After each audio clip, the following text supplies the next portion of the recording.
Hey guys, this is Reimu A recording from Twitch because we want to do the live stream stuff as well. It has been quite a long time since I have played a lot of Lost Branch of Legend. It has been a very long time since I've done any actual recording stuff for it because, well, there's not always a lot of major update stuff to go over. But we are in the final act update, 1.7.0 here.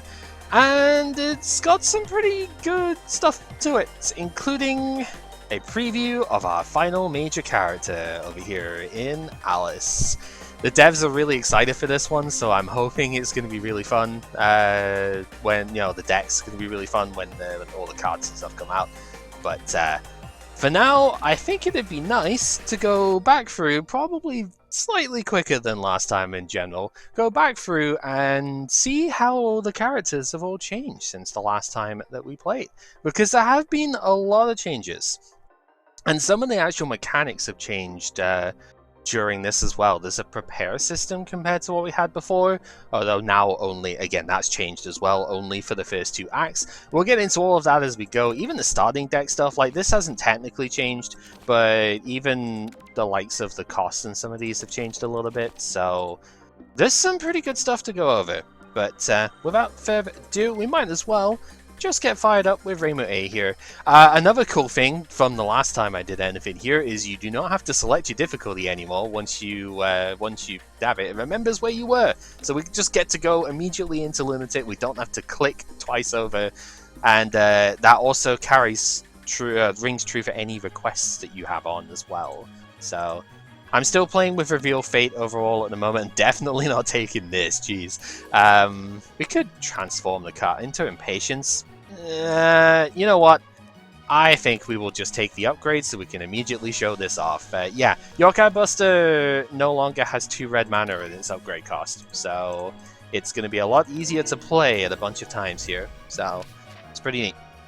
I have heard that Koishi has also had a pretty big boss uplift, like in terms of how much damage and stuff she does. So that ought to be interesting if we see her on the wheel. Yeah. So otherwise, the main game of this is still pretty much the same. We just have to play the cards out. It's Slay the Spire with Magic the Gathering color system stuff here. If you have never seen this before, fortunately, can't really do a lot of damage to these guys this turn, other than just take out the big dude. Oh, 14. Of course, I drew all of the defense cards on turn 1, so have to take some damage this turn, but whatever. Main thing you want to do with the Kadamas is make sure, if you can, you use the spare mana and stuff to chip them, because they have a one-time block thing, right? If you can't one-shot them, and most of the time in Act 1 that's pretty hard to do, especially if you get weakened like this, In any case, though, we'll probably weaken goes away otherwise. So the thing with Reimu, Reimu's A shot type, the Shining Exhibit she has gives her firepower and a little bit of health back every time she kills an enemy. So realistically, in these mob fight type situations, you're gonna heal back a decent bit of the damage you might take. So that's fine. Honestly, none of these cards are really any good for what I want here. Slice of Life is okay, but I've never really been a huge fan of it. Meditation's 2 white mana cost is too expensive for me. Even if you upgrade it, it does give you a Radiance back, so you can technically cast it for free one time, but it's just not really there, to be honest. I don't like it that much, so I will simply not use it. Alright. Pretty ideal first turn for the fairy here. We want to get the 2 10 cost 10 block things here. I guess the alternative option is to Yokai Buster, but I don't think this actually... Yeah, Weaken doesn't actually bring it down enough. It would be 6 times 2 on the other attack as well, so you still gotta pay a 2 cost block if you don't want to take any damage there. I think honestly, because of the heal thing, I should have done an extra 5, but whatever. And here we have no blocking, but I think it's okay. Yeah, because we can just take her out with this anyway. That 5 damage didn't matter. Probably could have, but it didn't matter. So, happy enough to see that. Alright, we need a card we can upgrade. Servant Lightning Strike is a little bit too expensive for me. It is a very good block, but it takes up like your whole turn, so it's kind of annoying. Fist of the Hakare is like alright, I suppose. It's definitely better than Barrier Slam. I think I'll take it solely because it can be useful against Aya because of the accurate. But honestly, not a huge fan, but I don't really have that much of a choice here, I don't think, because I do need something. Son in a car! Alright, same thing as before. There is an achievement for dying to this event, if you've never seen that, by the way. It's pretty funny, but yeah. We should be able to get that heal back as we go, so I don't think it's going to be too big of a problem. Yeah, otherwise it's just like upgrade a basic, which I guess is okay, but more likely is to just do this. Right now, we don't have firepower generation, but Reimu is really good at gaining firepower, so we should be able to make that happen as we go. No Marissa on this one, unfortunately, so we can't have access to the charge mechanic during this this run. But I am curious to see how Koishi's boss fight has changed. We didn't. I don't think I've shown Koishi on the YouTube side of things because we have never actually done enough videos for that, to be honest. So let's see what Koishi's boss fight is like for this, huh? I think, even though I have a decent bit of money here, it's tempting to save it to like go for the third act thing here, but I would have to commit to it already. I think I'm just gonna go for a shop now, because if I take one of these events, like there's more chance of the scam sisters coming in and just like beating me up for having money. So, you know, so I'm gonna just go ahead and like spend it now, I think. Unfortunately, can't really do that much more damage here, so yeah. I could have taken like 5 there to do a little bit more damage to this guy, but considering we got hit by a car, I probably don't want to do that. Also, a little bit annoying, I'm gonna have to take damage here anyway, so yikes. This is a lot of damage too, isn't it? 6x2 and 10, so we're taking 7. Oh, does not feel good, because that's more than what we're going to heal from this fight. But, you know. I guess we don't really have any sort of strong defense at the moment. That's definitely a type of card I would like to get. I guess we're full blocking this turn and then using our powerful attack to like take this out next turn. This guy doesn't usually attack too many turns consecutively. Yeah, so it's just going to defend this time round, so that should be fine. So we'll go here and then attack with this one. Now, unlike the other Reimu, we don't gain an effect we don't gain some barrier for having unspent mana, which is a bit of a shame, but yeah, so now the thing is, this guy only does like 10 damage at a time, so if you take out the red one, it is generally better, because it gains extra firepower every turn and attacks every turn, so yeah, and then Fist of the Hakare will take him out. So the two big things we need at the moment, some way of generating firepower and maybe a little bit more defense. Both of these kind of work for that. Ascension Kick, if I just straight upgrade that like immediately, would be pretty good. It's a cantrip with 0 mana when you upgrade it, and it gives you 4. I think I'll take that and then commit to upgrading it at the shop here. Oh man, the fluffies! We've got to accept the fluffies. Oh, that is a really good thing to accept the fluffies for, too. Black Lotus is absolutely awesome. I mean, it shows the Magic the Gathering roots as well, right? But very, very good reference, and very happy to see. Okay, so, Reimu has had a new mechanic. We're not going to get to see unless I do that. Reimu has had a new mechanic since the last time I did stuff here. It is Divine Favor. It effectively acts like Firepower and Spirit, except I don't believe it increases the damage of the Fist of the Hakare, which is sort of annoying. But it gives you either Firepower or Spirit, but when you use a spell card attack, or if you use a card that gives you attack or defense, it will fall away. So I don't really like it because I think basically all the cards that like work with it suck. To be honest with you, I don't think the mechanic is that good, but I think it's just because it's underbaked rather than it actually being properly bad. It can do some pretty funny interactions with multi-hit type stuff, so like that's cool. And I mean, you can see if you upgrade this, like it's a reasonable thing. It's a little expensive maybe, but 3 cards for 2 is kind of neat, and the Divine Favor does help out a bit as well. This isn't the Reimu that gives you orb synergy specifically, but I am really tempted to take this because balanced orbs is just kind of nuts. Divine Favor does work really well with Yin Yang orbs, I should say, because you do get both sides of it, right? You gain the block and the firepower part of Divine Favor, so I guess that's kind of cute. I also really want Instant Dimensional Rift, but I think it's too early for that because I've got nothing that can work with it. So it's going to be a brick until I actually get like temporary firepower, like fully. We have one thing that does it, and it's Ascension Kick over here, which is good, don't get me wrong, but it alone will not be good enough to use this. That said, I kind of want it. I think Balanced Orbs is probably the safer pick here because I could go Balanced Orbs, Ballistic Shield, and maybe the Flashlight? But Instant Dimensional Rift is a build around as you go forward, and I think that might be the pick here. Yeah. It's probably going to cost a fair bit for a while, but I am hoping that it pays off in the long run.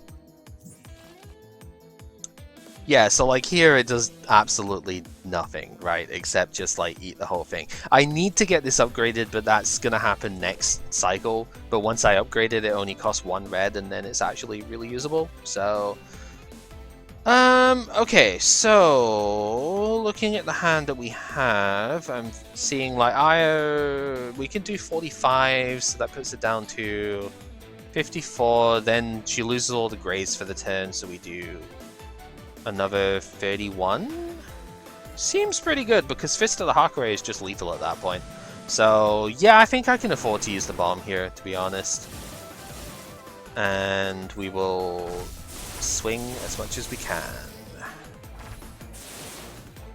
Yeah, because Fist of the Hakure is accurate and does 30 as a base level, so if when I draw that, we'll just lethal. Yeah, there we go. Oh, I don't have enough mana to use the Fur as well, which is unfortunate, but that's fine. We'll just punch her in the face, and that's how Aya dies. Tenku's Camera is a really good one to get early because, especially with Reimu, if we get the multi-hit stuff, ooh.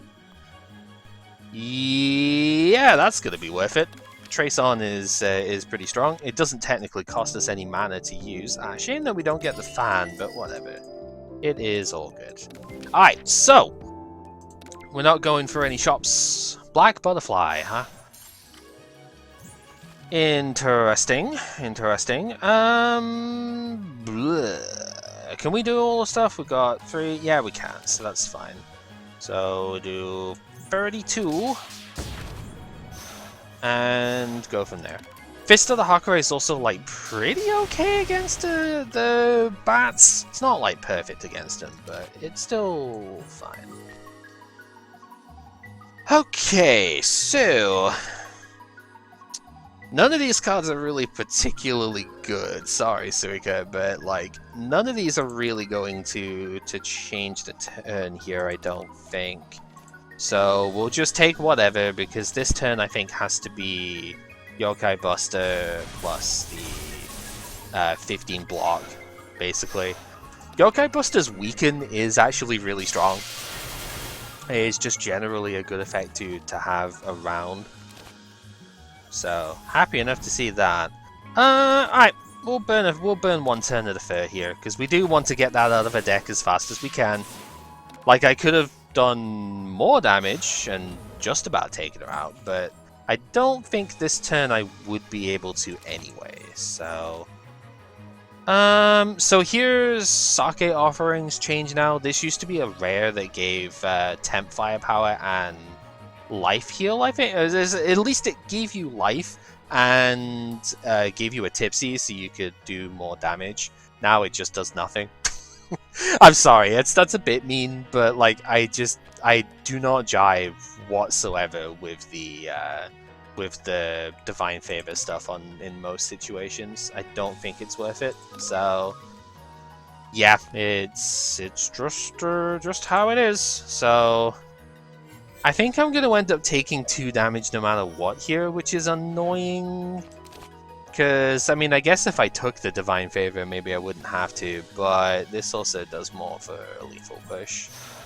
So, yeah, we're taking 2 no matter what. I'm just going to exile that. No point doing anything to the block because it disappears anyway, so, yeah. It's okay, because we do get to heal it back anyway. And, I mean, we get to punch her in the face, like, what are we going to do otherwise, right? I think that's completely fair. So, what else we got? Dragon Slaying Circle is really strong. Especially if you upgrade that, applying 2 weakness and vulnerable is nice. We don't have any AoE at the moment. I believe this did get a slight damage buff at one point. Used to be like 12 and 16. So, I mean, that's kind of cool, I suppose. It is Maiden's Waltz, though. That is true. Like, Maiden's Waltz is really good. So, I guess, but it's not getting upgraded until the end of the act. So, unless, I was going to say, unless this happens to be Eternity, who I've not seen in quite a while, but that's fine.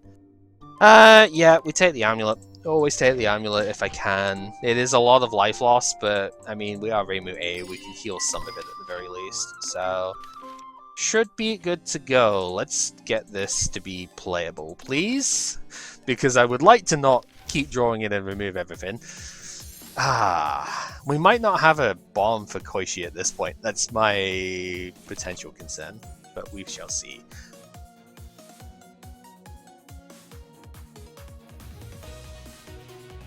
Oh, that's interesting.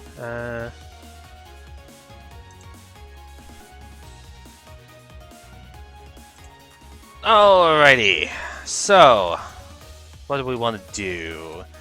Probably, I know what I want to do, but I also don't think it's a good idea to do so. I want to take the Homing Amulet, to be honest.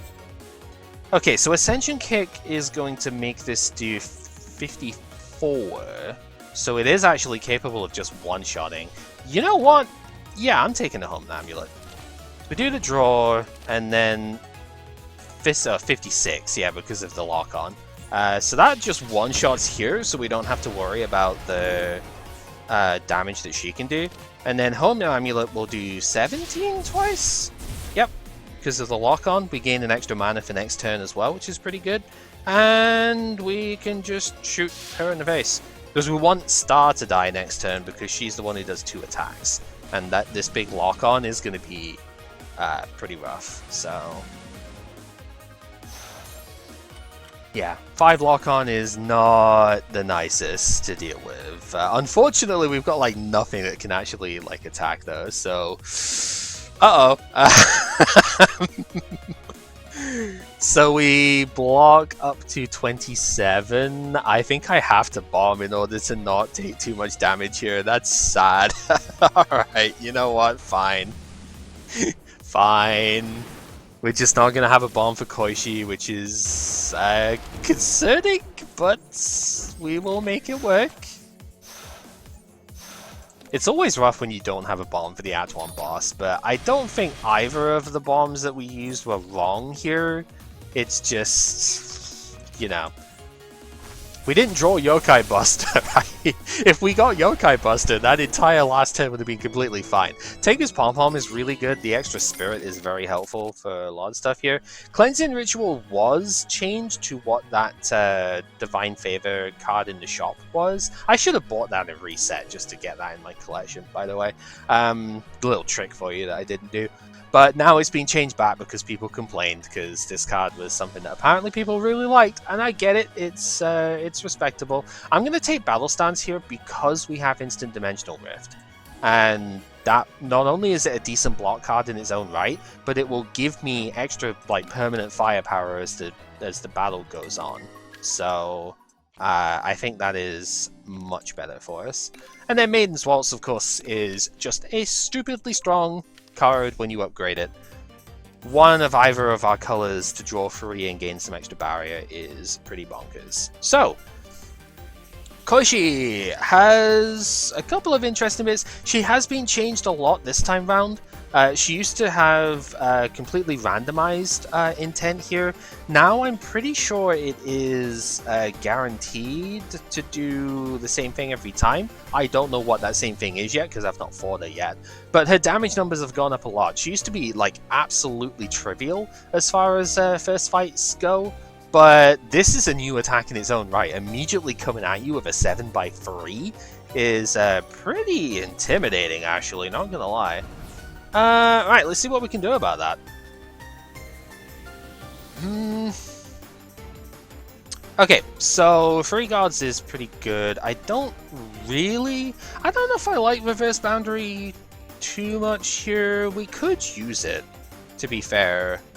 But I don't know if I love it. It's not that good. I think I would rather take either the damage or... We could take the damage and exile the boundary, but at 6 instead, it's like kind of nice, to be honest. Yeah, like the interesting thing is that I do have temporary firepower the whole time, so I could use it because of that. So we've got 7, so we pay like there, and then we can still afford to do Battle Stance and block potentially. We'll do we do the damage, right? Well, I mean, I'll take it, but I'm not super sure this is fully correct, but we'll see. Because we're gonna take 4 here, because we do gain something off of that. That's a new animation for that too. It's lovely.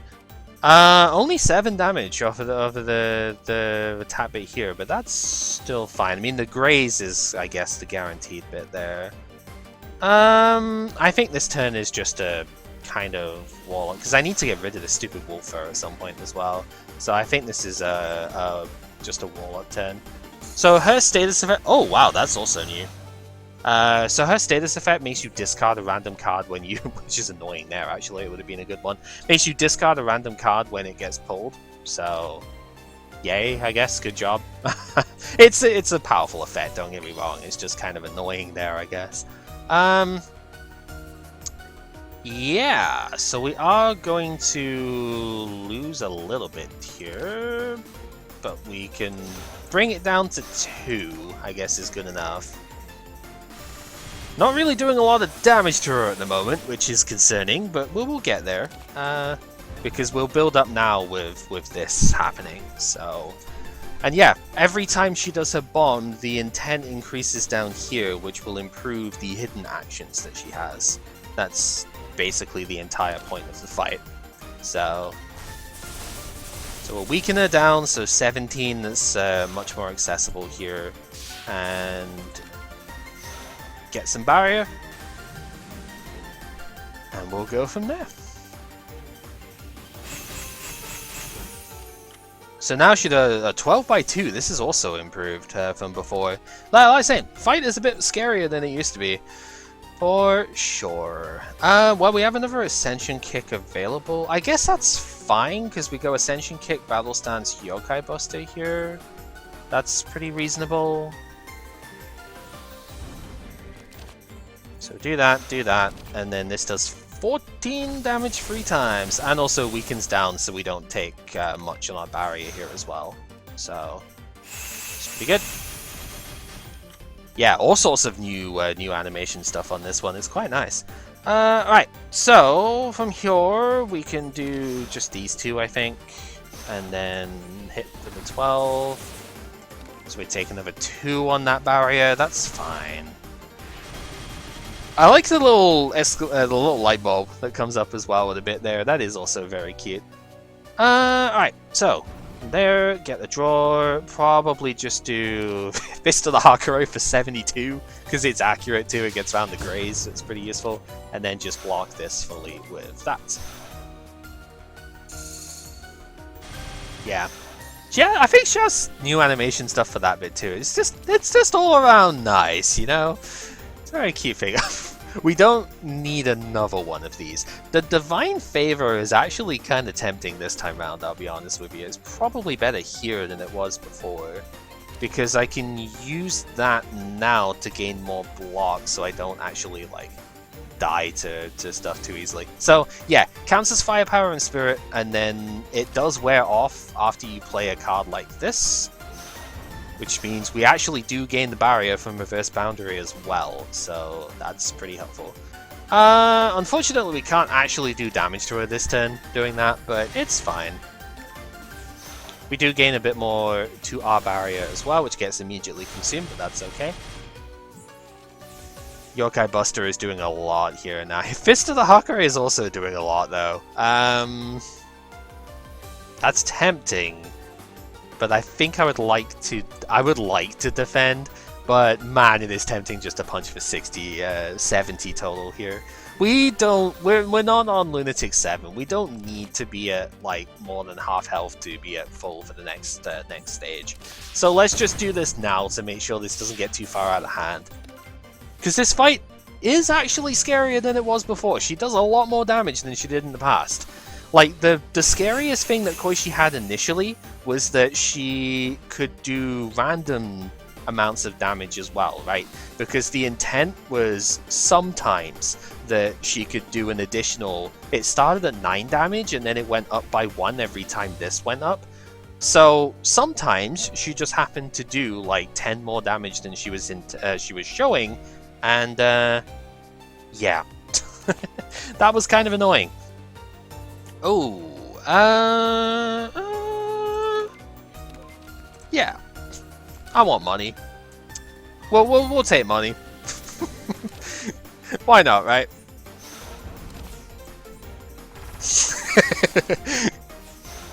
Do we need to full block this? No. So we'll take the money. Yeah, see, now that she's on intent level 3 here, she gains 2 grays instead of just 1. So makes it a little bit harder to get through.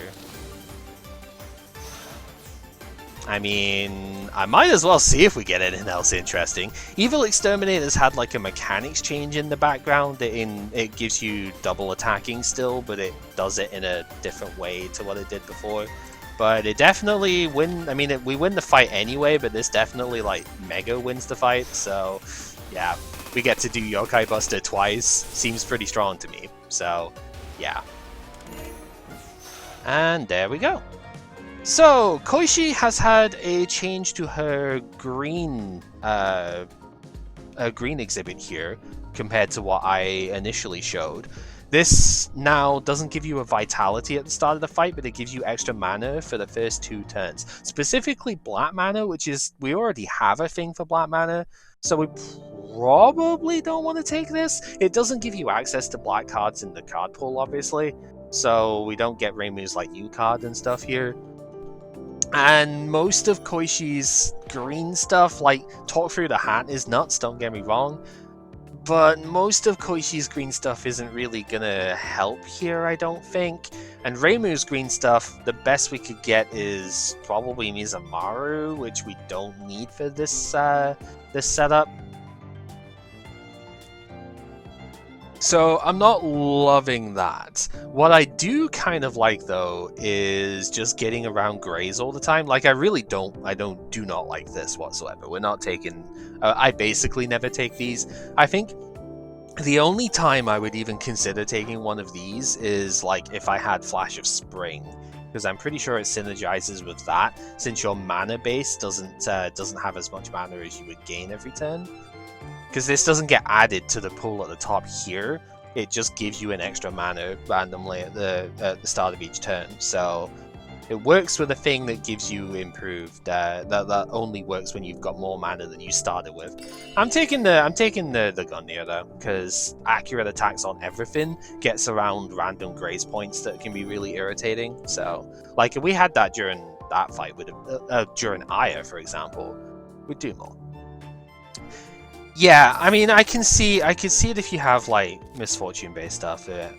We don't need another one of these. Bat Incarnation is really quite strong, actually. This does need an upgrade to be like completely busted, but 5 Greys, like even 3 Greys is pretty good at blanking a lot of opening turns. 5 Greys just kind of gets through it, and it also works with the rift that we already have, so we'll take that. And the new feature, which I don't think I'm going to use because I don't have anything I want to remove. The new feature at the end of Acts 1 and 2 allows you to remove a non-basic, like non-misfortune card out of the deck. So if you have taken something like, I don't know, Jack the Ludobile is a good example of something that works to, or Unexplained Fever, something that works to beat Act 1 boss, or something like that, and you don't want it for the rest of the game because it tends to be too weak for the rest of the game, then you've got an option to remove it here. Alternatively, you could remove bad starter cards as well, and if I hadn't upgraded Yokai Buster, it would be under consideration for that. But honestly, I kind of like everything we have here, so I'm not going to use it this time. I don't use it as often as a lot of people probably do, but, you know, it do be that way. Tenchi has had a bit of a scaling nerf compared to what she had before. Her boss fight still plays the same, but her improvements as the fight goes along are lower than they used to be. So we'll get to see that. The Act 2 bosses in this particular update have had a bit of a fair bit of a rework. I have not seen Megumu yet, so I don't actually know exactly how she plays out, but so I wanted to check there whether or not I had anything exhibit-wise that was worth like trying to pawn off. The answer is no. So we will just play as we are here. Am I even using an attack this turn for Evil Exterminate? That is the question. I probably should have used Ascension Kick first to see where I was going with that. Kind of, yeah, because I don't have one in this hand right now. I would need to draw one, so I'm just going to go with a keyboard solo. Because we do Dimension Rift, do that one. I would not have drawn one, so good job I didn't do that.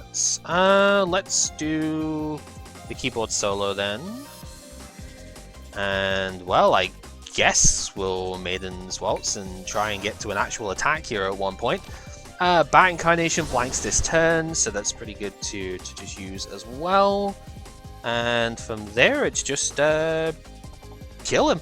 Yeah, because of the lock-on, this does enough to just one-shot. So we don't even have to worry about enemy lock-on in this one. The alternative is I could have just killed this to get the damage out of the way this turn. Would have left us with 2 Greys to blank the next turn here.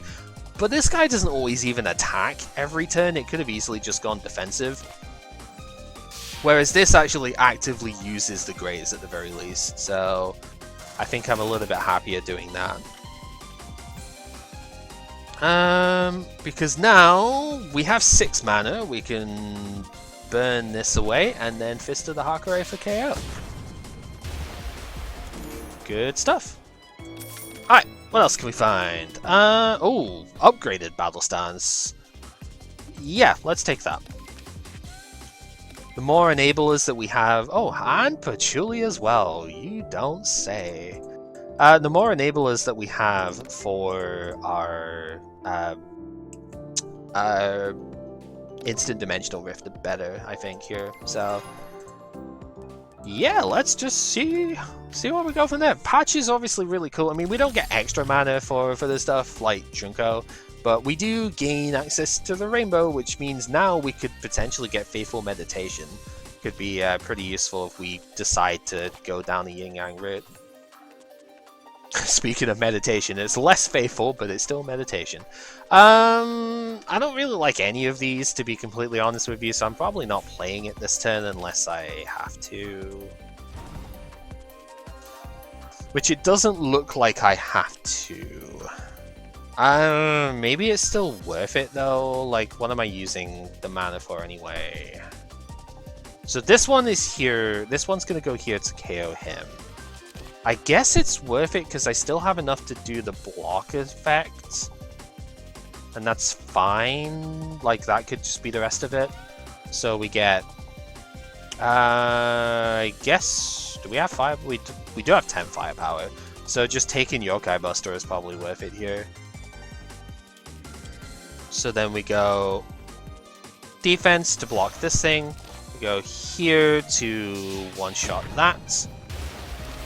And now there's no defense against this thing, so 14 twice, and go from there.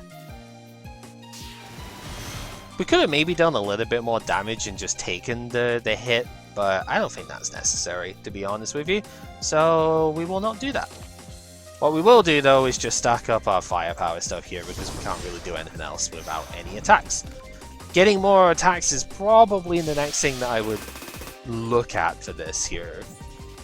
Either that or just more draw power, because we don't really have a lot of actual attacks in this this deck right now.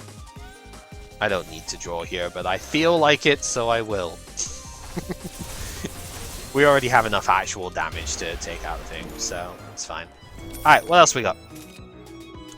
Talisman of Dreams is a pretty good attack, to be fair. Especially pre-upgraded, this doesn't even cost 2 anymore. So we get to just do 2 hits with that. It's actually fine. Yeah, we'll take that. With a lot of this stuff already being upgraded, I kind of wonder if I could just like card remove instead here. I mean, we have Ascension Kick in store, so we could definitely get that upgraded. Dichromatic Lotus Butterfly is a very interesting card. I don't know if it's really worth it here. Maybe if we had Edge of Fantasy or something, it'd be fine, but that's more Reimu B territory, to be honest with you. I will say the card remove cap has now increased. It's 125 instead of 100, because apparently in the top level play of this, it's a bit too abusable being where it was. I really want to upgrade this. I want to upgrade like these two, but I think I'm actually, because of the density of like attack to defense that I have here, I'm gonna get rid of one of those this time around. And then I would like, versus Tenchi, I would like to have Vulnerable, so I will pick this up. And again, Tenchi's first turn can be kind of dangerous, so I'll take the gun. The only question left is, do I take the Ascension Kick? Answer is probably yes. Alright. To get the achievement from Minosuke, there's now 2 other items, Purple Mirror and Peach, that you can trade instead of just a ball with wings. We do not want to give up any of those things as we go, so we will just move on. But yeah, it's easier to get that achievement now. It's also easier to get the achievement from the back door that I have not gotten yet, so we might be able to get that one at some point. This would force me into a card remove again at some point to get rid of this. These are decent, don't get me wrong, but I'm gonna say no. Because I don't have the money to card remove here, and it also wouldn't be very good on that pathway, even if I did, because I want to fight the elite here, so... Okay. So, we need to defend 18, which is fine, because we easily do it with that. And then we just swing with as much damage as we have available, which is actually enough to get the KO anyway, so fantastic. Alrighty then, moving on. It's good to get rid of the rock early because of how much damage it removes from your potential like setup here. It's very irritating, so yeah, let's go mains waltz. Get the draw. No. Want to use that one. Ooh, a couple of good options here, actually. I don't think Balance Storms is, like, that insane, but it definitely could be. Binding Border doesn't actually work with us because we don't have barrier generation. So I think Yin Yang Orbs is actually the pick here, because that probably buffs out this turn. See what we draw first, but yeah, I think that's reasonable. It's a shame if it wasn't for the 40 barrier, Fist of the Hakare would be kind of nuts here, but yeah, a little bit too much. And I don't. She has 96 total. We don't quite get there, so it's not worth doing that. Would be very funny, but yeah. So this only gains 9, but if we use this, then we do get the block. We do get to do it that way. Yeah, seems good. So we'll do the full block. We'll gain a little bit more, 18, and go from there.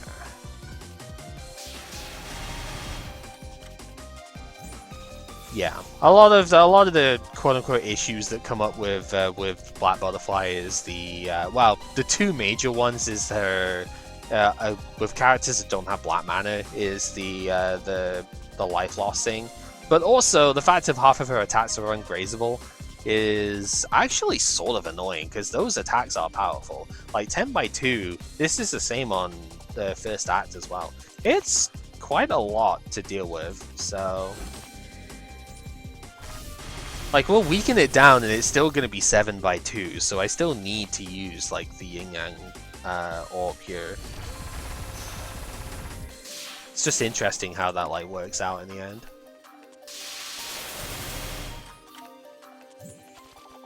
Yeah, see here now this residue is kind of going to get in the way somewhat. If I didn't have the rainbow from Patchouli, I would just lose 2 life and not be able to do anything about it here, which is irritating. But I suppose the thing you do, obviously the thing you try and do about it is you just try and kill it, right? But this ain't gonna do it, right? Because even if I use the bat thing, it's like 22. Oh no, actually it does, right? If I use Bat Incarnation, it's 22 damage for this. And then we have 10 firepower, so yeah, it does actually do enough. Yeah, respectable. Alright, what else we got? Evil Sealing Circle could be good, because we don't have AoE at the moment. It does get very well affected by firepower, because it does do damage twice. I'll take it. Getting a lot of pre-upgraded cards here, which is pretty nice. I don't have a thing to like improve that, so nice to just get them right now. Yomu! Okay, would have been nice to have drawn a little bit more defense off of that, but whatever. I guess we just go for Impatience then and see if we can draw any. Yeah. Draw 4! Well, we can't draw for the rest of the turn, but we still gain firepower off of these, so it's worth it. New visual effect on stuff that's like active or about to be active, by the way. I haven't mentioned that at the top too, but yeah, the draw negation is active, so it's highlighted that we cannot draw for the rest of the turn. But also, if you have a look at the top, like, this is pretty neat too. You see the exhibits that have, obviously the mythic ones, you will get the mana from. But stuff like the amulet, like, this hasn't been activated yet, so it's got an aura around it too, which is pretty good. And like, this is relevant for the end of combat, I guess. You could probably grey this one out too, but it is nice to see that, yeah, you would get extra firepower, extra like power here at the end of the fight. So, I don't know, it's just a neat little visual touches that have come in that I do actually quite like, so. Anyway, we did manage to full defend, which is good. There's no reason to use the bomb this turn. Maybe next turn, because we do have the... this turn we do have the Greys to deal with, but even then, probably not. Alright, see, we get an upgrade on a couple of cards is quite nice. Yeah, I think it is just going to be Defend a bit and Yokai Buster here. The cost loose. I don't think the cost loosening mana debt. Oh, also, yeah, the Grace doesn't matter because we have Gungnir, right? This is like one of the reasons I just took it, you know. Always forget, like, it's not your like normal feature, so I always forget that I have it, to be honest. Alright, let's fire off that and then go Talisman, and Evil Ceiling. Just chunk her down as quick as we can here, really. Because you don't want this fight to get too far out of hand. If you graze Yomu, just as a general thing, if you graze Yomu, then she doesn't get to attack, put lock on you, which can be pretty good. She's at 83. I don't think there's any way that I can realistically kill her. What would I have to do? I'd have to like draw Fist of the Hakurai, right? It's probably not happening, but I guess we can try. Nah, okay. 14 by Fury is a lot, but I am grazing one of them, so it's only 28 that I need to defend, so that's going to be completely fine. And then we can just hit her with the other two. Do we need to use the needle? I think I saved the needle in case I don't have enough power next turn. I always like the delay as well, just the other like touches for the stuff here. If you do graze it, then it delays her animation just a little bit, and it, like, flavor-wise, that makes complete sense, right? Because like you're outright dodging her attack, so stuff like that just is always nice to me. Oh, I couldn't have drawn Fist of the Hakurai anyway. It was in the discard pile. Whatever. This is lethal. No point in really going any further than we have to with it. Even Trace On doesn't really help us that much there, because all the stuff we get off of it we have to pay for, so we'd like miss lethal for doing so. The other thing I haven't mentioned yet is that elites actually award a little bit more money than they did before. I believe it's +5 gold is what's being tested on at the moment, because one of the feedback points was that, especially in Act 1, oh, this is nice. Yeah, definitely taking that. People weren't, like, at the higher levels of play again, people weren't actually fighting elites early because the shot remove was, like, just the thing to do.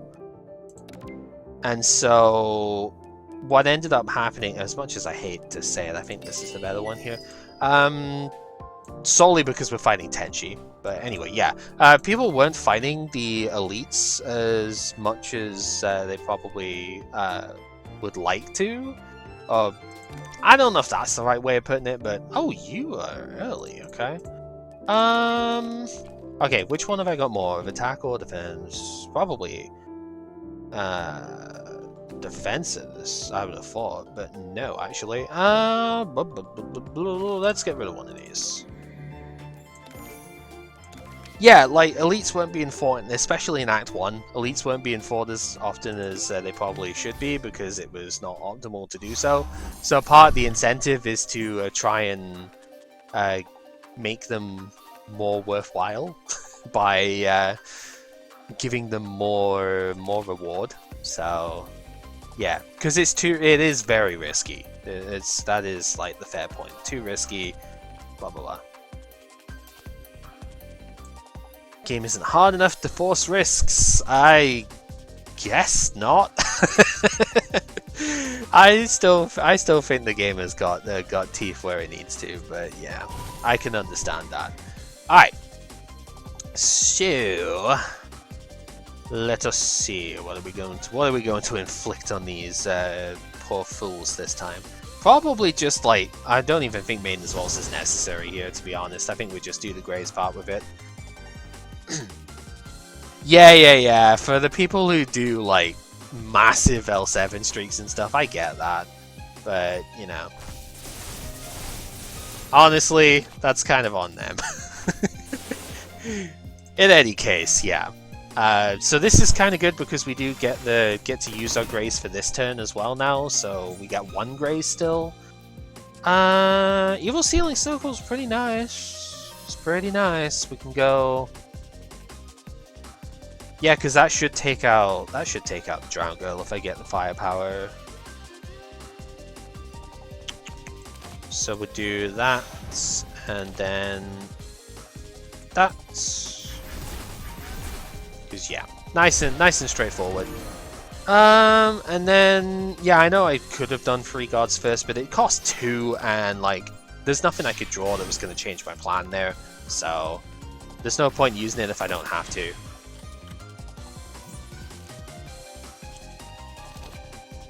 So let's do... well, you know what? This is just lethal, so let's just do the lethal. Right, like, I guess Spire, because Slay the Spire is so much quote-unquote harder that way.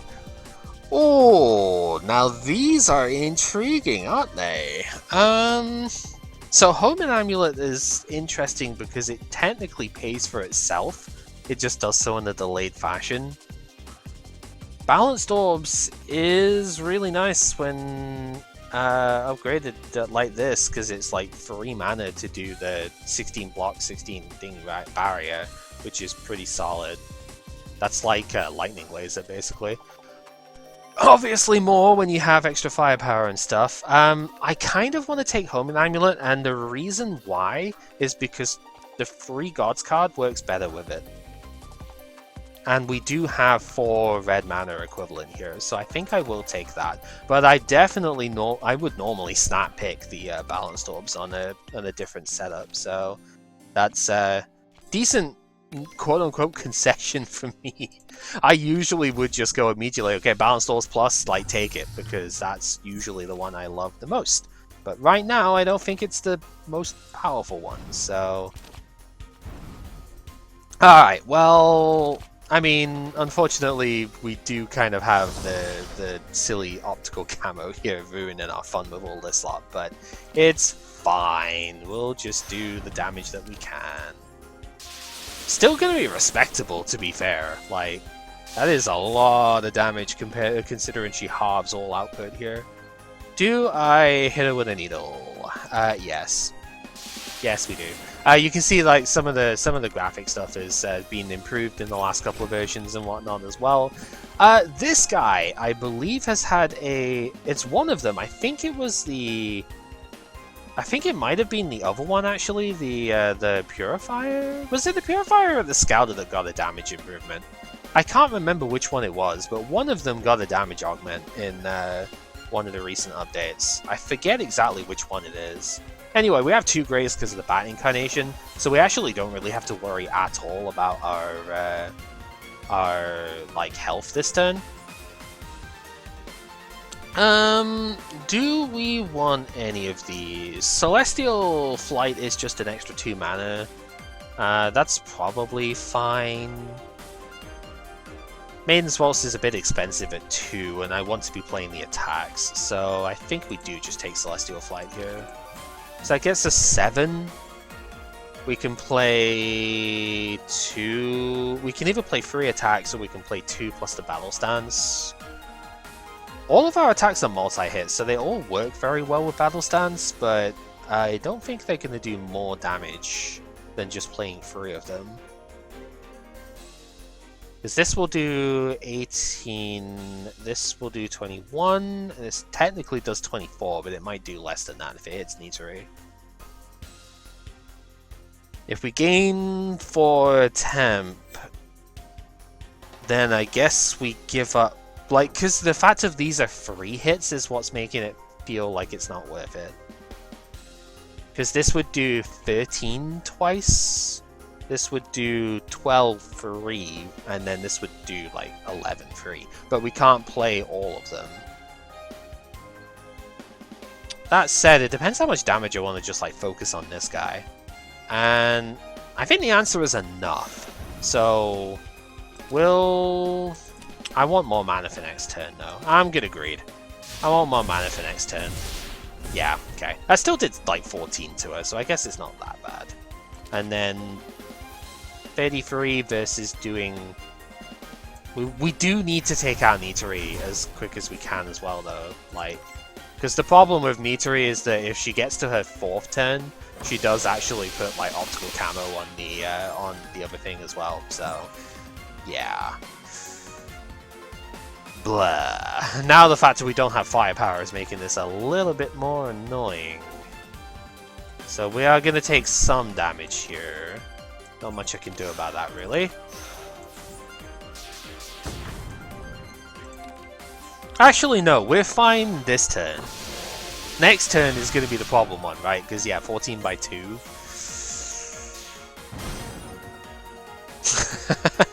Man, if that just took her out, that'd have been funny. Okay, 13. I think lock-on doesn't depreciate until the start of your turn, right?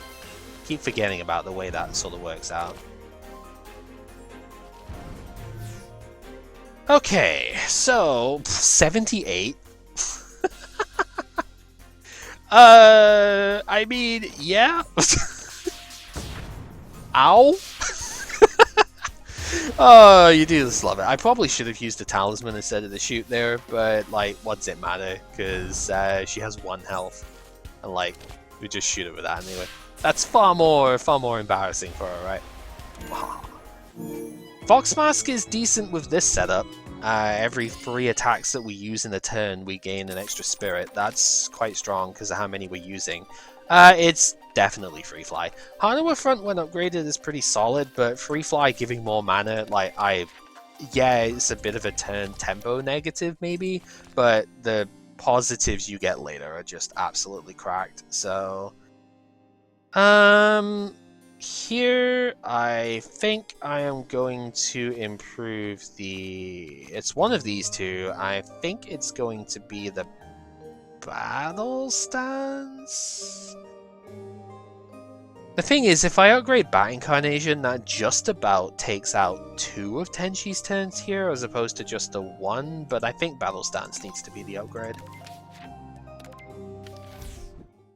Alright, we don't have an amulet to block her stuff here, which is concerning, but she did start with vulnerable at least. That could be useful. Alright, what do we draw? No power gain, but we do draw the abilities, which is good. And yeah, this will do just nicely. Blank her first turn. Her second turn is going to be a little bit scary. Like, again, if I upgraded that instead, we'd blank most of it as well. But this is fine. The problem is, like, being able to defend well enough this turn, but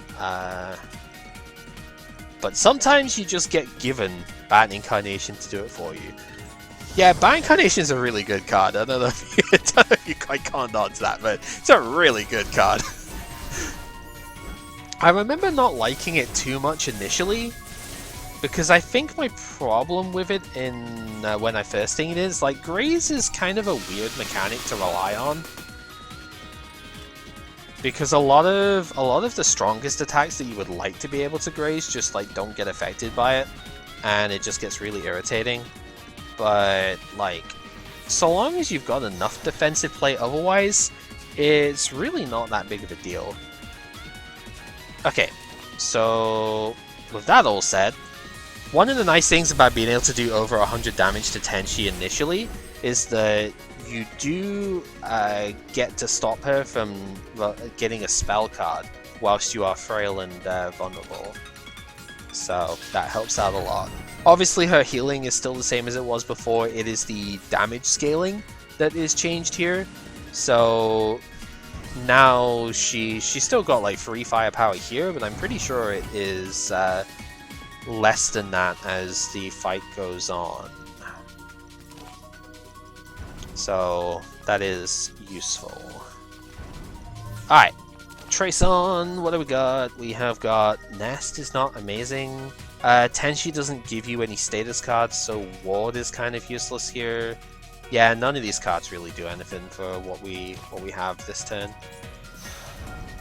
We don't even really want to damage her much this turn, but I am going to have to give her some health back.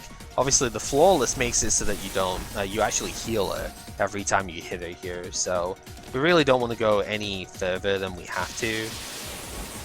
But I will give the bare minimum that I can in order to set up properly for next turn.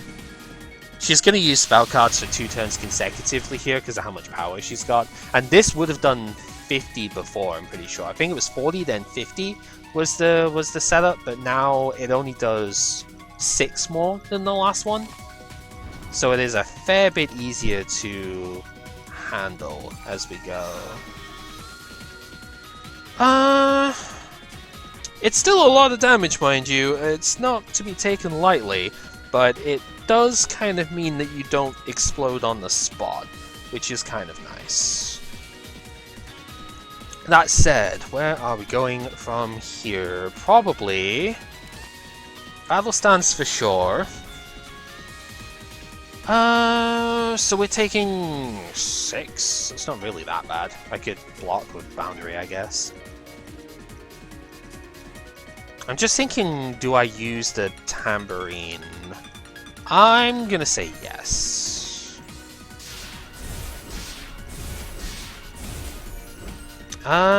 We don't just kill her with this, do we? 50% more from the vulnerable, that will do 35? And then she heals 5? I think we just kill her with that, right? Yeah. Haha! Not even getting to see the rest of the spellcast stuff. Firepower is a very nice mechanic for Reimu to have access to. Ooh, second shot at green mana, and its Cassin's medicine stuff is insane. This is one of the best Shining exhibits in my humble opinion. Because it gives you a Philosopher's Mana for the first turn, then you gain life on the second turn, then you gain temporary firepower on the third turn. Yeah, I'm taking that. It's really strong. Expanding Border is a very interesting one to consider for this particular build. Because it does scale very well from the firepower that we have, and we will give it 4 hits guaranteed. 5 if we've got free fly. And we gain like 21 block off it too. Actually more than that because we have the thingy here. The thing, it is anti-synergy with a Fox Mask though. Because you're doing one big attack as opposed to multiple small ones. But it's still pretty good. Fantastical Storm is like okay, but time limit sucks. So I don't like it. One thing I do want to mention with Graze though, because it will come up if you do play this card now, is Graze doesn't disappear unless it is a natural turn, which is your standard thing for turn now. If you take extra turns, Graze does not get lowered, which is really good. Yeah, I mean, it's a dichotomy with Expanding Border, isn't it? As it scales well with the Fox Mask, but it also doesn't work. So like, I'm gonna take it because I think it's fine, but like it is weird. And yeah, like Fantastical Storm, it is better than a lot of the thingies, the time limit stuff, because you do get some defense out of it. Yeah, once again, I'm just not going to use to prepare this time around. Bat Incarnation is probably going to get upgraded in this particular stage at some point. And I really like the cards that we have. I might not be taking very many more, but I really like the cards that are here. Sanai is our opponent this time out. We do have a fair few abilities. Sanai hasn't really changed from before. She just is kind of the do-everything sort of character still. We have... Oh, I say a fair few. We have 2. Let's be real. That is acceptable. We can handle that amount of Sanai. So... let's just move on, and I always hate seeing this fight first. I don't know, it's just because on Lunatic, it's especially when we don't weaken immediately, and she high rolls immediately. This fight's really frustrating because it just is like, you can't do any damage on Lunatic until you've gone through all of these, and they're a lot of mana. It's really hard to do. I wish we had more like draw on the first turn here, because I would have played another one of these with our initial stuff, but no such luck. So we'll just have to play the cards that we do have. Thankfully, we do kind of gain more mana for next turn, so maybe we can still be okay with it. And I'm going to use one, but I'm going to keep the other one. Unfortunately, we are still going to take some damage here, but there was no... even if she minimum rolled there, we would have still taken a bit, so... not much you can do about it sometimes. Yeah, her damage is random between 10 and 13 on each of these hits, so... not super consistent to deal with. Alright, draw more. We did not get... oh, wait, don't have Trace on access either. We did not get any more of the things, though. 4 of them in the bottom 15 cards of the deck, huh? Gross. Gross, gross, gross. Okay, I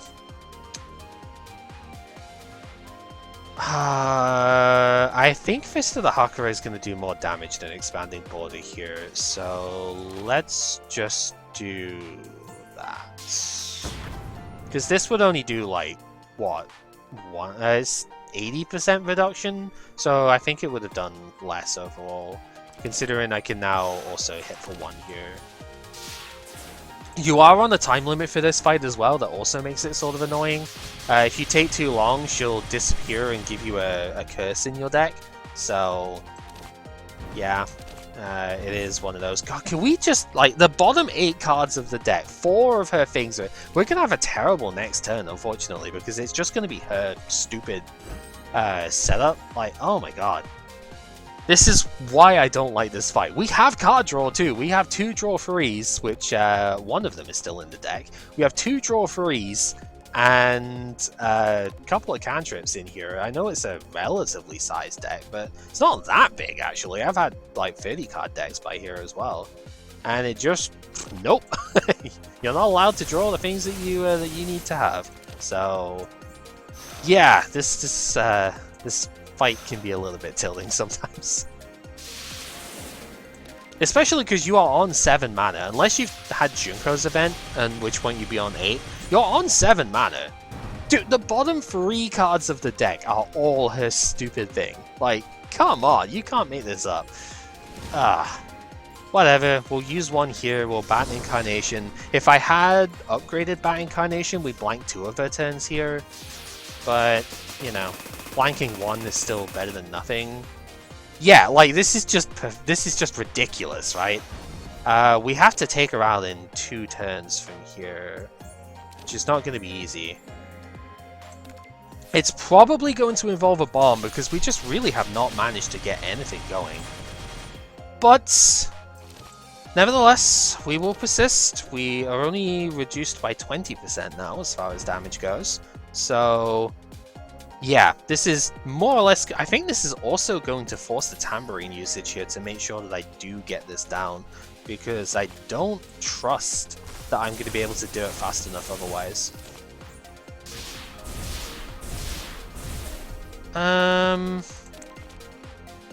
We could draw like Evil Sealing Circle or something. I think Maiden's Waltz is useful here. Talisman's really good too, yeah. Well, we didn't have to use the spell card. It did cost a Tambourine, but it didn't cost a spell card.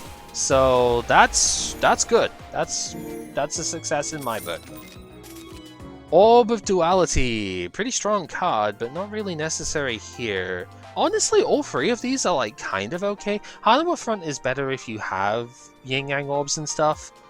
Talisman is just good because it's efficient damage, right? But at this point, I think I take Talisman, and the reason I take Talisman is because of the Fox Mask. Because that gives us 2 attacks for 2 mana, as well as being like decently efficient in terms of damage. So I think getting the extra attack off is what's like gonna tilt the scales in its favor there. Okay, so we are going to take a little bit of initial damage here, but it's not like too bad. Because we just want to go block as much of this as we can. Did have the visual effect when it was live there, and now it is not, so that's a good indicator. And then we get to do 1, 2, 3, 4, 5 attacks with Expanding Border. It does 7 for each, right? Yeah, so it's working out which way round. I mean, we can't use Hakuei Amulet if we do that, but I think that's fine because we want to get more damage on everything. So we want the white mana to do Free Fly. Gotta love these hybrid costs. They're just really nice to have around. I think that did cost like... what did it cost beforehand? It's been so long since it's been a hybrid that I've kind of forgotten what the initial cost was. The only thing I wonder is, I think I do use the shoot first. It's just like, what do I shoot? Is what I'm wondering at the moment. Probably also want to put that into... I mean, I full block this anyway. It doesn't matter, but... Let's go ahead and shoot you then. Oh, right, yeah, of course. We don't care about the Greys. This is the second time I've forgotten about that. This is one of the best fights to not worry about it, too. We don't care about Greys because we have Gundyr. We say nay to your grace. It is insignificant. It just doesn't cross my mind. I don't know why. I guess it's because it's not that common of a thing to have, right? Alright, let's just see what this gives. Nothing I care too much about, I don't think. Divine Favor any good here? It means I can't use Battle Stance, so... Not really. We'll just do that and 16 twice. Oh, 19 twice because of the lock-on and stuff. And now, I guess we've got a couple of attacks that would do it, and Homing Amulet is one of them. Don't need to worry about defending if there's nothing to defend against. Alrighty, what else can we find? True Majesty is like kinda decent. Innate can be sort of annoying, and it's not very good against Sanai, even though we do have two status things going on here. Sanai still blocks it because she's got 3 Amulet.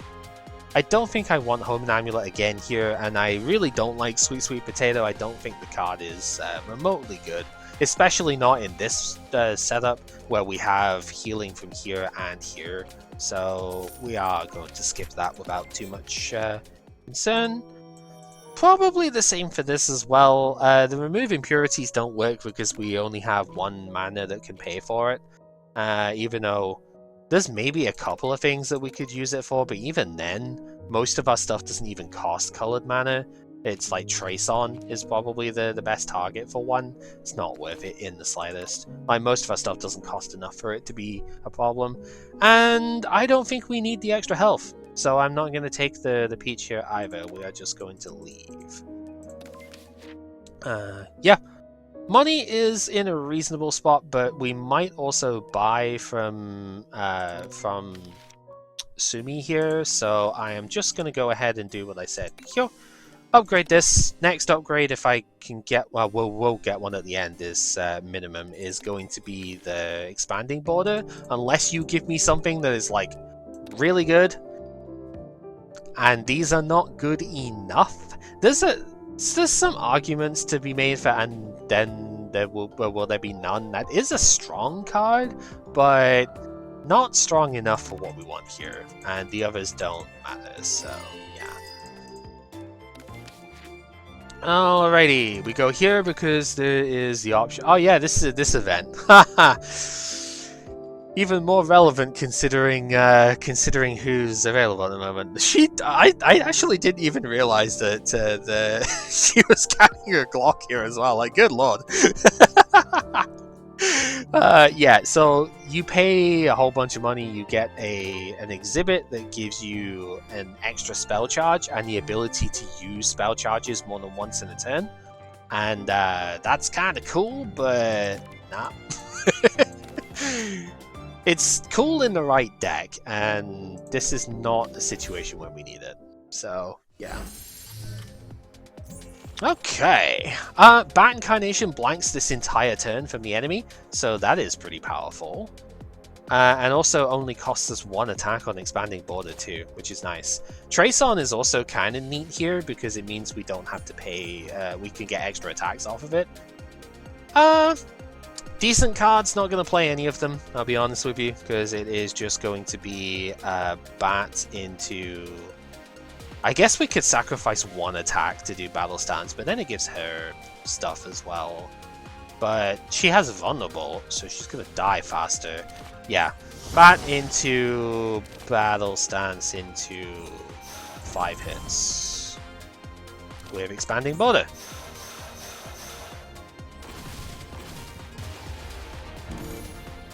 And the firepower gain in the middle of the attack does actually matter, so she does get 1 shot here. Haha. Yeah, it's funny how that sort of thing works, but yeah, it's strong at it's strong if you can kill enemies in the middle of it with this here. Gain extra firepower in the middle of the stuff. Second Fist of the Hakurai, good, but we don't need it. It is strong and it would do a lot, but we really don't need an extra one. So I am going to pass it up. Alright. Takane, what have you got for us? Is this the 4th time that we've seen this so far? It's a lot of times that we've seen that one. We really don't need that many of them. Mask of Hope is pretty funny.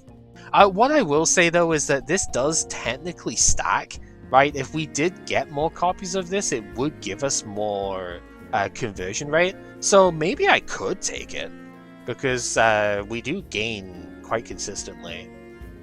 So it's not awful to take an extra one, but I don't think I want to here. And I think the expanding border is also going to get delayed as far as upgrade timing, because this is too good not to take. So we will just go ahead and upgrade that now. Very tempted to take the Dragon Slaying Circle, because Weakness Vulnerable is a good thing to be able to inflict. Crimson Energy Release is also an interesting one. I don't think we need it here, and this did get a cost nerf fairly recently, which is unfortunate, but this did get slightly stat buffed instead, but yeah, a bit of a shame. This is a really strong defense card though, so I can totally understand why, but I know, it's a shame.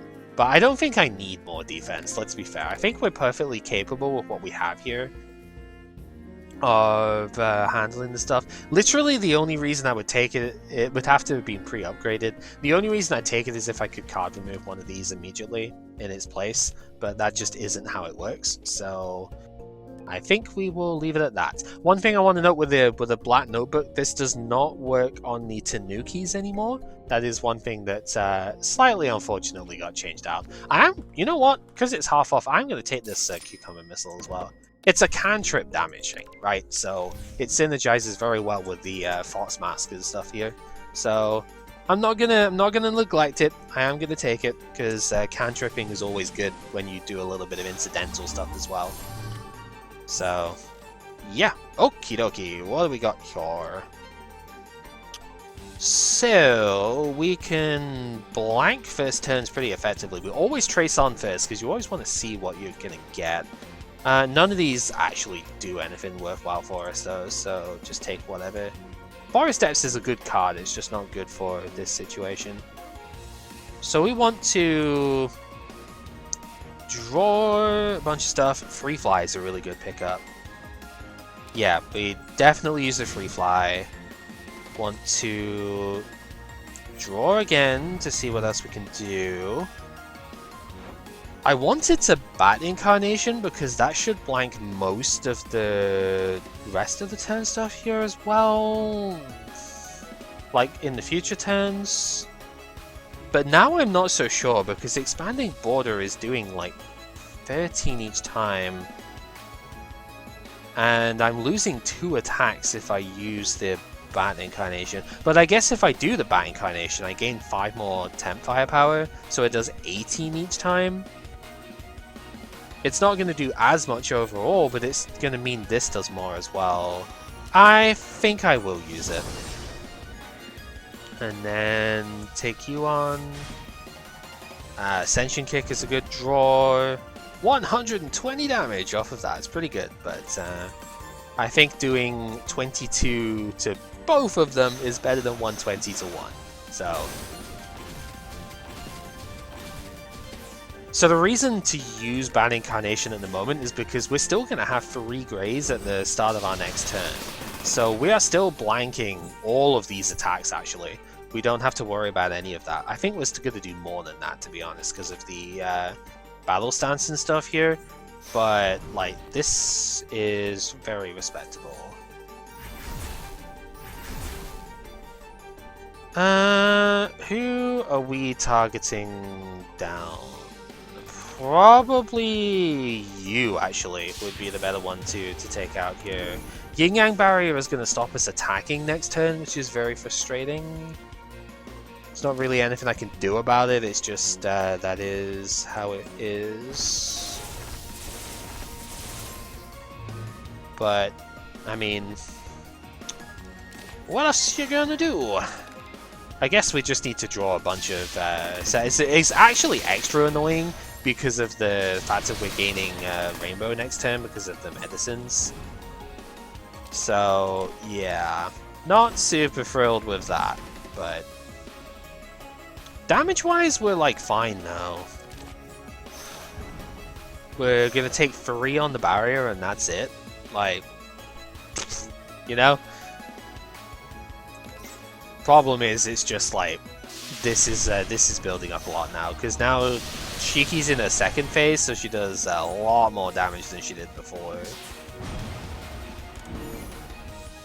Okay, so from here, let's see. Oh, upgrade on expanding border. Don't mind if I do.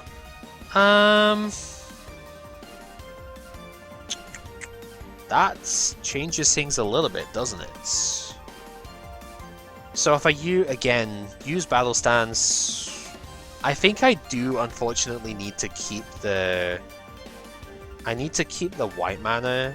So I think I do have to give up one of the thingies here. Which is, yeah. Sucks, but what are you gonna do? Maybe I didn't have to keep it actually, because I could have just gone... I could probably... I'm taking her out, right? Oh no, not yet. But I would have if I... Okay. I could roll for more firepower off of the 3 gods, I suppose. Or this is doing 17 twice, so like... Okay, 34 plus... does it 5, right? 17 by 5 still isn't enough, actually. It's 85. So, I don't know. Yeah, let's just fire them all into expanding border then. Because it blanks the attack stuff on them this turn quite handily. We do get weakened this turn, which is a bit irritating, but I'm sure we'll handle it. Alright, draw, trace on.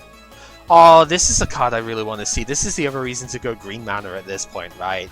Gain twice as much firepower and temp firepower from all of your sources. Like, oh god, can you imagine?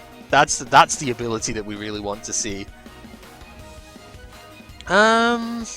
Is it the card we want though? I don't think the answer to that is yes, because we don't really need that one for where we are here. Because Evil Sealing Circle is just going to do enough, especially with this too. Like, that just basically takes them out. Unfortunately not quite taking them out though, which is silly, but you know. 21! Not quite there, but 8 HP isn't going to be a problem. It's funny that we're still saying that I needed to use the bomb, wanted to use the bomb, etc. And I have not used one like for absolutely ever in this run so far, and it just doesn't come up. It hasn't come up. Well, I mean, yeah, we take the Ascension Kick. Wild Exorcism Dance with all the firepower buffs that we've been getting is a good card, but Ascension Kick, the cantripping is really strong. The one disadvantage to all the cantripping, as we are instantly picking up this, before I go on that tangent, this has actually increased in power very slightly. It used to be between 2 and 4 extra power. Now it's 3 and 5. It's incidental numbers, but it's still like a nice buff. It might come up once or twice. Extra firepower, obviously, is what we're taking here. But yeah, one of the only disadvantage to the cantrip bit with it here is that Sager is going to kind of hit us a bit harder, but if that's all that we have to worry about, then I don't think it's going to be that big of a deal. Kozazu's I don't really care for like any of these, I'll be honest. Like this could have come up if we were fighting Junko, but as is, I don't really care. We don't really have any tools to use this with. It is a good effect, but like this would have been better in a previous one I did off stream. And then Pulp Fiction is good, being able to draw an extra card for basically for the first 3 turns. That is really strong. But I'm already having issues outside of exactly turn 1. I'm already having issues like playing every card that I would need. I don't think I need it, to be honest. It is more consistency, but it's like, do I want that over being able to buy basically anything in Act 4, sorry. I don't know if the answer to that is yes, I'll be honest with you. It is good, and maybe it's worth it, but I'm gonna say no. Because I don't think I need the extra draw here, for that few of a turn count. Okay. This fight's always been an interesting one because it's like you have to defend, unless you want to just eat the damage. You have to defend against the total evasion, but doing so gives the Wolf Tango more firepower. So it's an interesting trade-off on this one. But I think we will manage just fine. Alright, I guess we're trying to draw Expanding Border at this point. Did not get it. That's okay.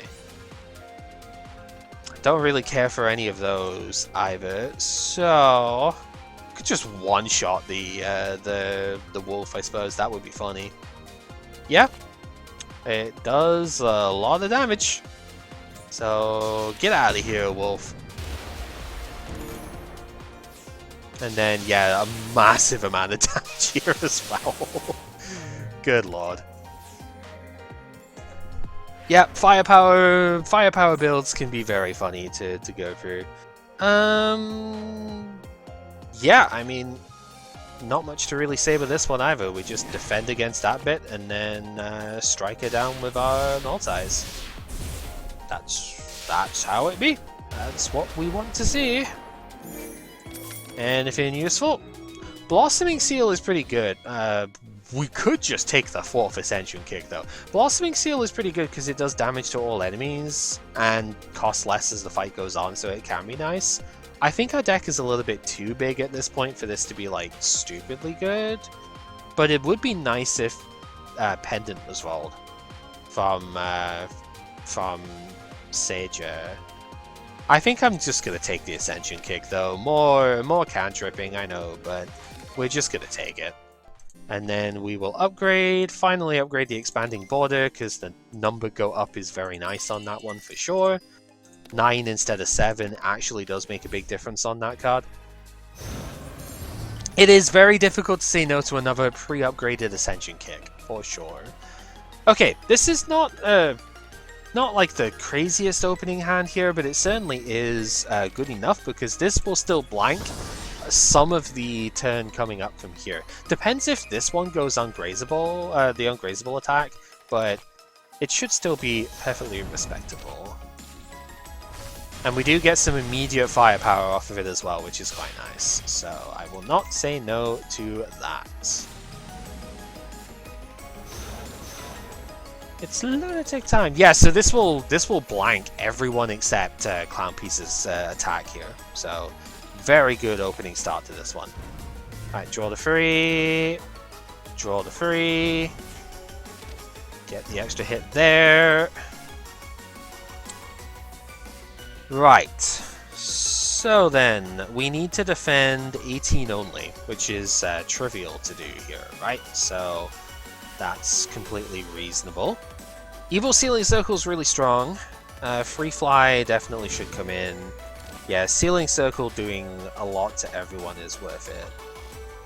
I say it's trivial, but I'm probably actually going to take just a little bit of damage here, because I can heal it back anyway, so that I can do 120 to Clown Piece as well.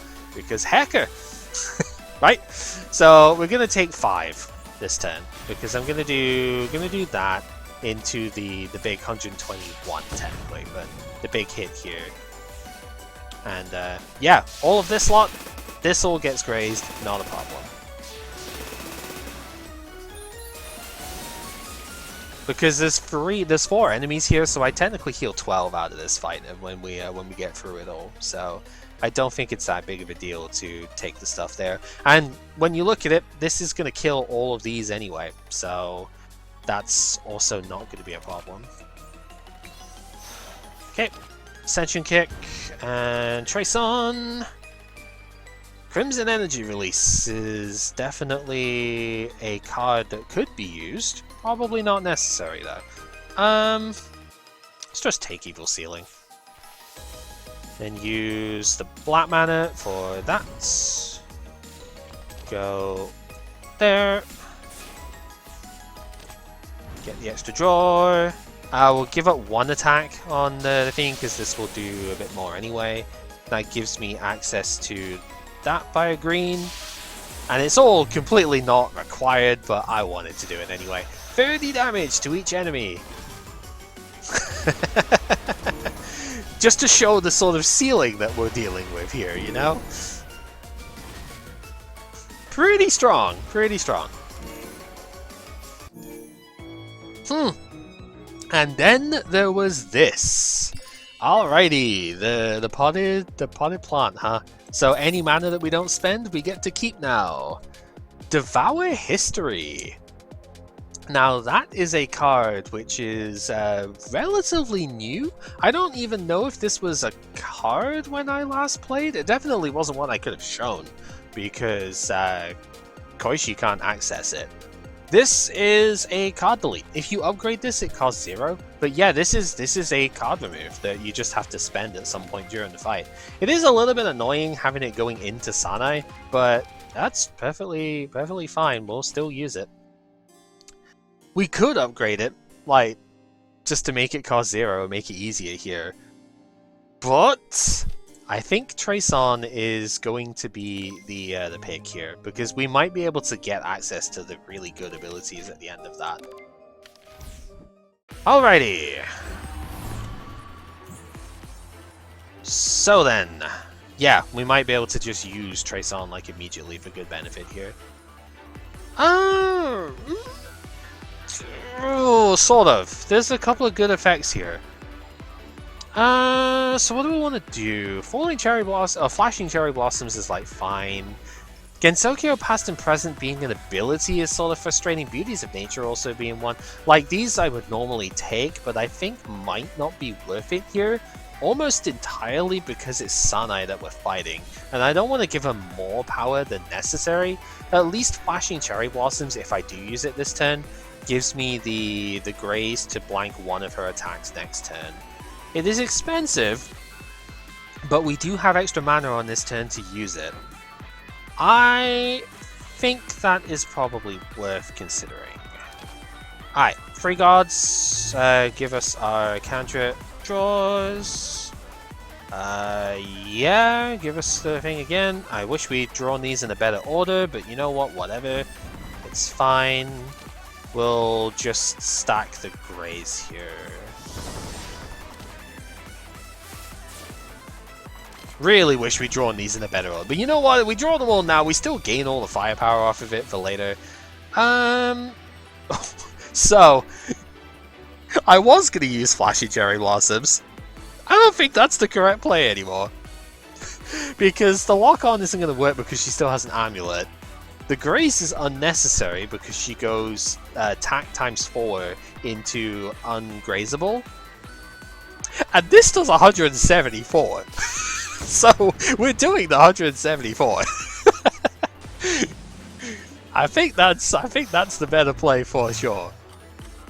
Yeah, so she took a Spirit there is dumb and annoying and I hate it. But you know, we'll make it work. That's the advantage of having the Fox Mask available.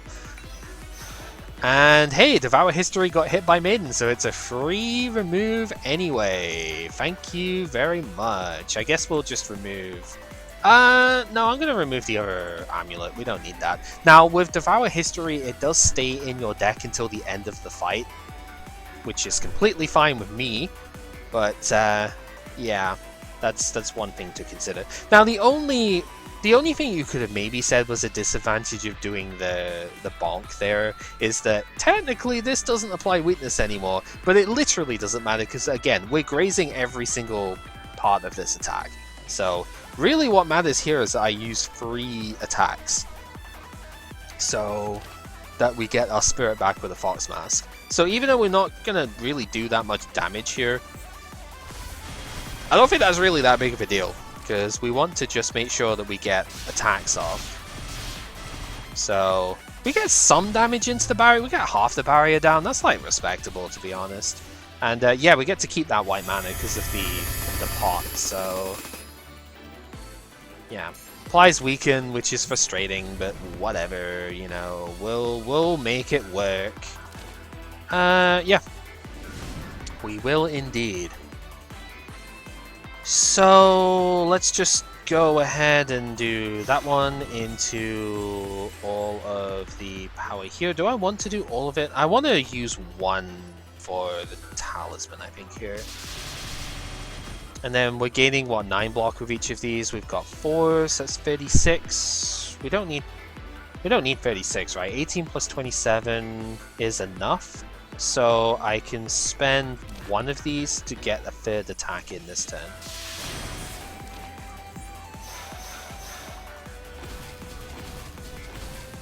So we get our spirit back up again. One of the biggest things with Sanae is like her, because of her, she's really annoying with how much damage she can do all over the place here, right? The long game is not something that is easy to play when with Sanae as the opponent here, because she just kind of messes you up a lot when you try and do that.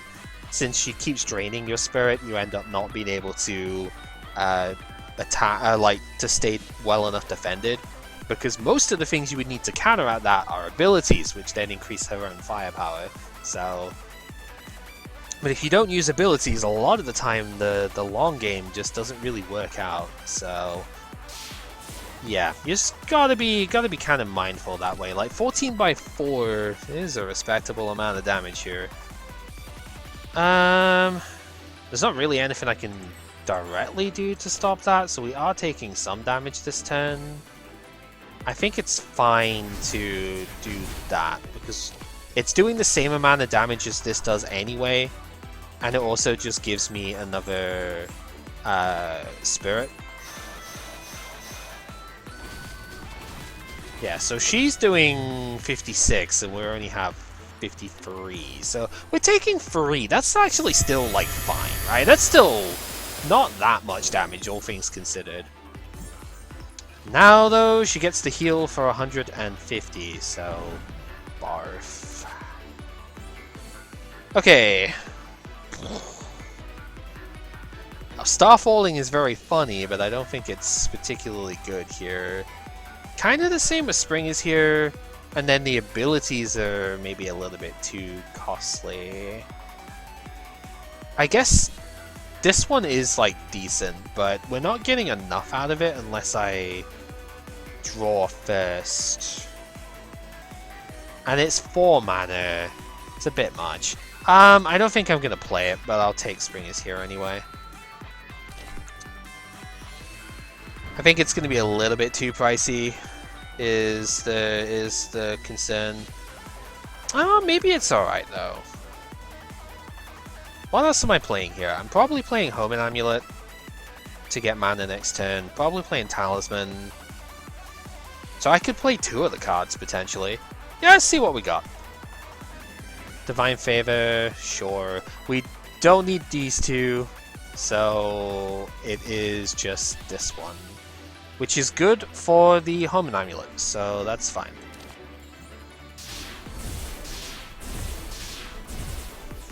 Respect. Alright. And this still gives us free attacks played this turn, so gain ourselves a spirit. Maybe not the best use of it, but I think it's fine enough. She's gonna siphon us again here anyway, so now I mean, we've got more spirit than we started with, so it's not all bad here. More cantrips! All the firepower! Alright. How to approach the rest of this turn then.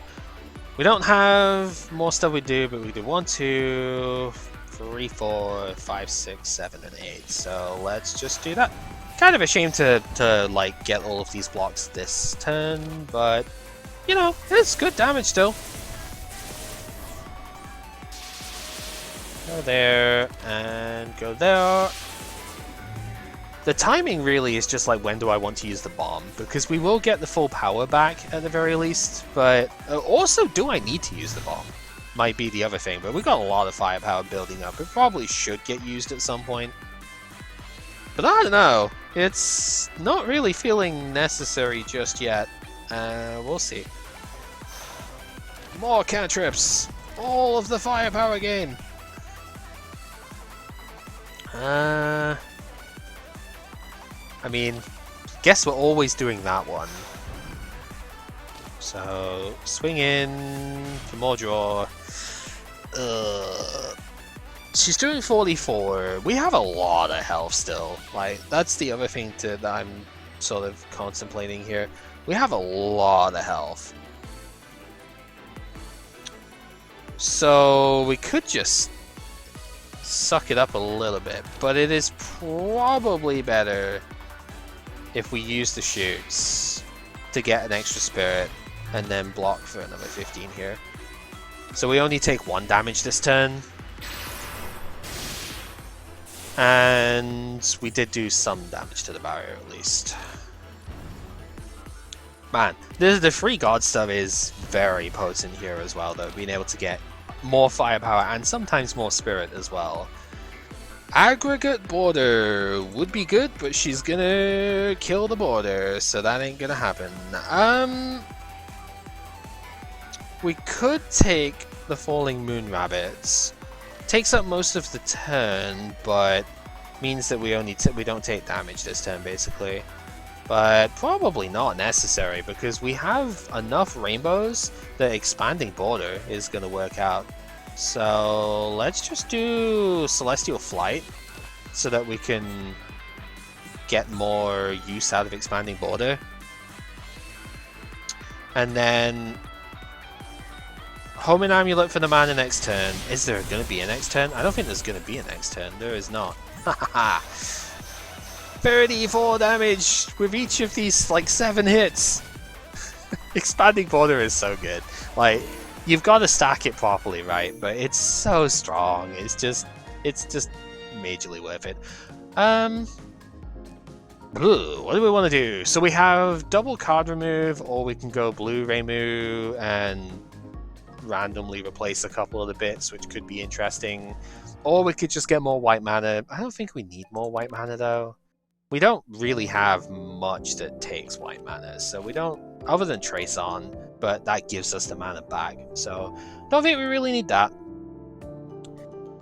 Going down the green route still would be pretty reasonable, just to get a couple of the basics removed. That could be fine, or this could get access to like Lunar Market stuff would be very funny, but I think we'll take the green just to remove these. Probably want to get a couple of extra blocks out of the next thingy because of this, but it's fine. We'll get some block from here would be good, but I don't think that's good. Magic of the Mallet. Yo, wait a minute though. Hold up. Do we have enough stuff that can use that? We certainly do, right? These become zeros, this becomes 1, like, hold up. It doesn't affect stuff like this, but like, yeah, this is where the loosening on Yokai Buster is going to be really good too. Yeah, I think we are taking Magic of the Mallet here. Now, we don't get a prepare, like I said, but new stuff! New animation stuff going on with this here. And a new background for the ending bit here. The actual like contents of this is still the same, but yeah, Act 4 has had a facelift at this point. So this is brand new to 1.7 and very, very fun to see with the stuff here. The music does not go away when you go into the shops and stuff here as well, which is quite fun. So, what have we got for our final area? We have another Devour History, but that doesn't do anything at this point. I think this one shouldn't be able to show up here. If they got a lot of other rules in place, you shouldn't be able to get this one when it doesn't do anything. But again, whatever. Lucky Break could be okay, but I think at this point we just have to accept if Teapot is first that we kind of just lose, because that's not going to do nearly enough for it. Dance of the Sacred Sakura is pretty solid, to be honest, because it does give me 1 permanent firepower every turn, like as well, so this actually could be good to take. The leaf is interesting because we have 3 green mana, so we do get greys relatively often. Flawless on the first turn is quite nice, but that would take up the entire thing. We can't upgrade as well. I'm looking defensive-wise, and the defense cards we've got here aren't particularly good, but Wandering Heaven would only cost 1 with Magic of the Mallet, so I think that's still worth taking.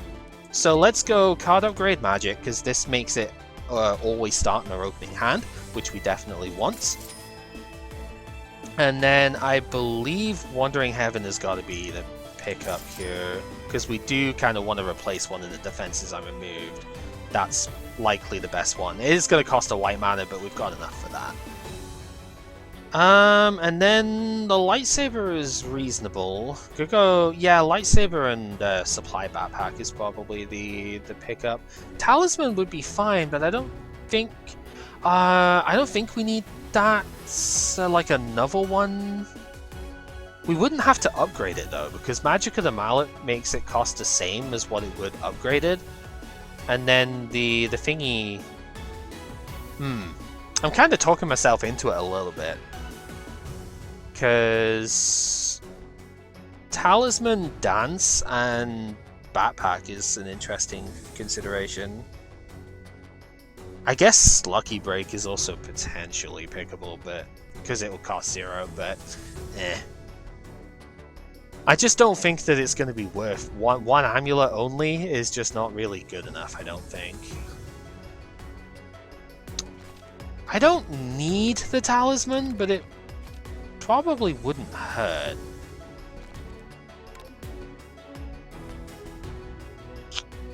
Yeah, let's go ahead and do that, I think.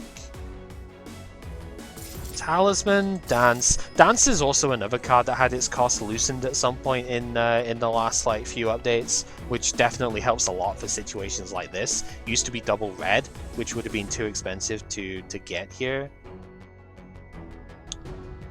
Yeah, let's just grab the two here, I guess. So we'll just go with that.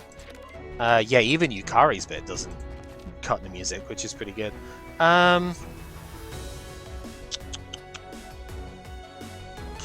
It kind of doesn't matter. I guess it's like, do we upgrade one? I mean, we've already got most of the deck upgraded. I'm going to upgrade the Dance just so it gives more power. And then, yeah, obviously this background persists for the Sager fight too. Sager's still got the same song and everything here, but same mechanics as it was always before. It's dependent. Okay, so we can handle that. We can deal with pendant. Okay, so gonna take a little bit of damage here, but I think Trace On is still important to use first. The Immortal Flame. Do we have enough mana to use that? I guess so.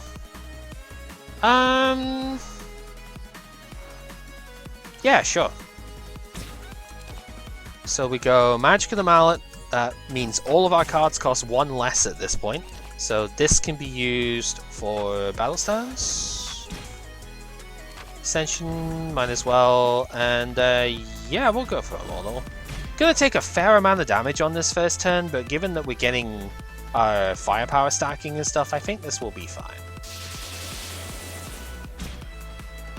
Do I want to use that now? I mean, she's got 1 vulnerable on her this turn, so yeah, probably. Keep the rainbow. Takes a lot on this first turn, but we didn't draw defense anyway, so it's like kind of whatever. And we do get some life back at the very least, so it's not all bad. Right, so see what we can get. A little bit. No defense again is a little awkward. Because these little pings are going to start stacking up here. I have to use probably you first.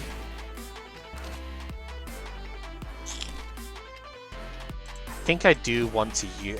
It's irritating because I want to save them for the attacks, but I think I do want to use this this bit first. At least getting the block off of that is nice. Finally draw that. Now we're red limited, which is very interesting. It's not normally the way this would go. Okay, we have a couple of free attacks to use, so let's go ahead and use them. Gain some extra block off of that too. Go ahead and fire you. I used the shot there because I don't actually... I guess I didn't need to. It's like I didn't think I had enough damage to one-shot them by this point because I only have 2 pings here. And I'm probably going to go down to 1 actually, so I don't think I have enough damage to outright like take these out. Which is concerning. What have I still got in deck? Have I got enough like... draw? I mean, I do have some draw. I have 1 battle stance available. Let's use... do I... no, because these get saved anyway. What I want to do is I want to get another attack off before... I think I do just Yokai Buster here. I want an attack off before I use the expanding body here because I want the extra spirit for defending.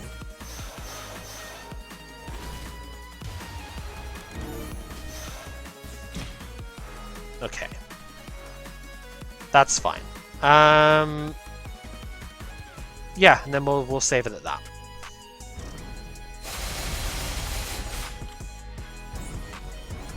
It's the balance is trying to make sure you don't take too much damage here, right? That's the tricky bit. So we'll go block and do this one first. Bat Incarnation is pretty respectable. So we'll do that. Then go, I guess, Wandering Heaven to upgrade that is fine. Doing 30 damage with a shoot, by the way, is pretty reasonable. Yeah, let's just Home an Amulet. Yeah. Figured it was going to take her out, but that's okay. The poison is a little spooky, but we'll make it work. I guess my big sort of concern at the moment is I haven't gotten that much damage down on her yet. So, does this do enough? 39 free. That will... 39 by 3 does 117. That does not put her in 2-shot range. Yeah, let's draw more then. Just would like to get this going. We would also like to be able to use our stuff here too, so that's fine. Now it's within range that we can 2-shot her, so we'll make it more comfortable here, but we could potentially take her out in 2 turns. And yeah, now her ability's active, so we can't do any more damage to her. That's fine. One of the nice things about Bat Incarnation use here is that we do get to graze half of her entire next turn. And the Teapot has come into play, so we have to kill her this round. Not round, but like this rotation, I think. Because that's going to become a huge problem. My concern is that Vulnerable gets applied next turn when she does the Ungrazable attack, and we just kind of lose. So... Got to really deal with it quickly here. Fist of the Hakurai should be able to help with that, mind you, but we haven't got draw and we haven't got defense here. So I think it is Balanced Orb is the pick.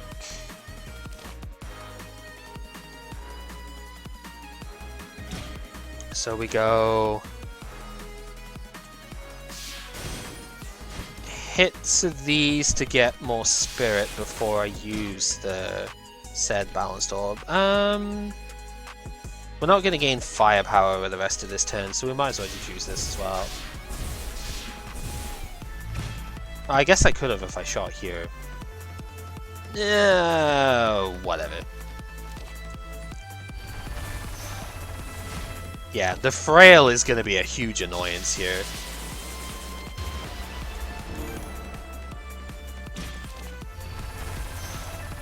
But I think we do take it this coming turn. So it's going to be alright. We take... yeah, some amount of damage. I was completely right as well. There's the vulnerable.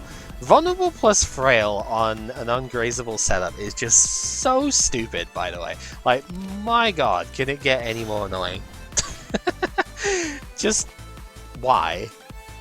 Whatever. I think we'll be fine, because we've got all the cantrips in Cantrip City to deal with here. I would have been a lot of Spirit Gain, too. Do the draw. Stack up the firepower as much as we can, because that's what we need to win. We need to do 270, but we're not weakened. So I think we just have like all the different ways of doing it, right? Yokai Buster plus Talisman is even it. We just do that and then go Yokai Buster 56 times 3 and then 61. Yeah, like we got there. Took a little bit, but we got there. But man, like if we didn't win that turn, we were 100% dead because of Frail plus Vulnerable. And the irritate. Oh, also new music for this too. This is another 1.7 thing. There's music for win and loss, and I think there's a very slightly different version of the win music for whether you resolve the instant perfectly or not perfectly. So it's kind of neat. Not gonna lie, there's a lot of really cool things that have been added in recent times for this game. So, definitely happy to see the progress that has been made with this, and this run was fun. Firepower Reimu is usually a pretty good time. Like, we had an easier time, I would say, than normal with this one, because normally there's a little bit more damage trading going on with Reimu. At least in my experience, it tends to be better to go skew a little bit more offensively in a lot of turns, but most of the time we just didn't need to take damage. It was just a very comfortable run, we'll say, going through. And that's how it be sometimes. Lots of when temporary firepower is good. This was a good pickup in the end. It looked very speculative at the start, but hey, if it ended up being terrible, we could have just removed it instead, right? But at the very least, we did have an Ascension kick very early, so it worked out quite well to just be like, okay, even if we just keep the deck small, like every couple of turns or whatever, we can get a temp firepower, it could be fine. But then we got a whole bunch more different sources for it, and it shows just how strong it can really be. If we didn't have Instant Dimensional Rift, then like all of those turns where we were gaining like 4 or 5 different instances of temporary firepower, all of that just goes away again.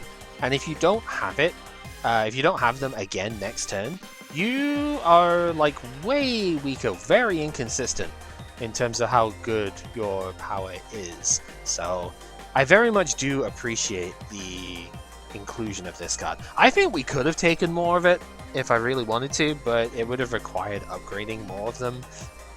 Not really too sure on that one, but I don't think it's necessary. I just want to point out that because of the way this one works, taking multiple copies of it is actually respectable if you can. But it's a rare, so good luck with that most of the time, right? Good stuff!